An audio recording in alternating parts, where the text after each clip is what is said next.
جب تم یہ سوچتے ہو کہ آزمائش کا وقت بہت لمبا ہو گیا ہے تو بے ساختہ اللہ پاک سے دعا کرتے ہو کہ یا اللہ میری زندگی مشکلات میں گھری ہوئی ہے، تو اللہ خود قرآن پاک میں فرما رہا ہے کہ اپنے رب کی رحمت سے مایوس تو گمراہ لوگ ہی ہوا کرتے ہیں، اور تمہیں تو تمہارا پروردگار عنقریب وہ کچھ عطا فرمائے گا کہ تم خوش ہو جاؤ گے۔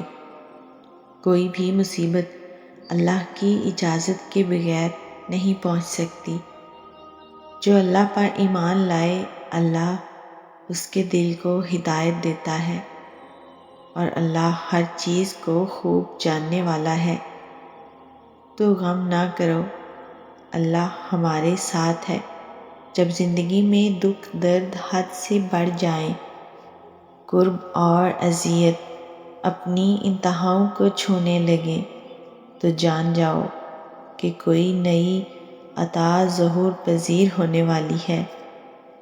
اس رحمان و رحیم کی بے قرار رحمت جوش مارنے کو ہے۔ اللہ تو ہر لمحے تمہارے ساتھ ہے۔ وہ تو تمہاری آنکھ میں آنے والی ایک ننھی سی بوند سے بھی واقف ہے، تو تم کیوں پریشان ہو جاتے ہو؟ جو کچھ بھی ہوتا ہے نا، وہ خالق و مالک کی رضا سے ہوتا ہے، اس کی حکمت اور اس کے کن سے ہوتا ہے۔ وہ مشکلات میں ڈالتا ہے تو اپنے بندے کو آزماتا بھی ہے۔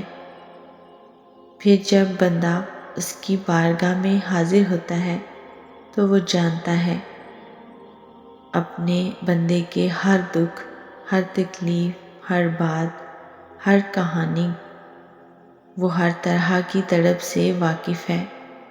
وہ تو عظیم الشان بادشاہ ہے، تو پھر وہ تمہارے دکھوں، غموں اور مصیبتوں، آزمائشوں سے غافل کیسے ہو سکتا ہے؟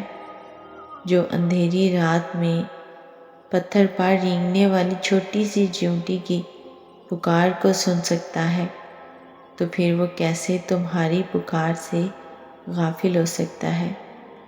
وہ تو ان باتوں کو بھی جانتا ہے جنہیں تم کہہ نہیں پاتے۔ اللہ کو بہت پسند ہے جب تم دنیا سے نہیں بلکہ اس سے مانگتے ہو، اس سے سوال کرتے ہو، جب تم سب کچھ ختم ہو جانے کے باوجود بھی اس یقین کے ساتھ دعائیں کرتے رہتے ہو کہ اس کے سوا کوئی تمہیں کچھ نہیں دے سکتا، بے شک وہ القادر ہے۔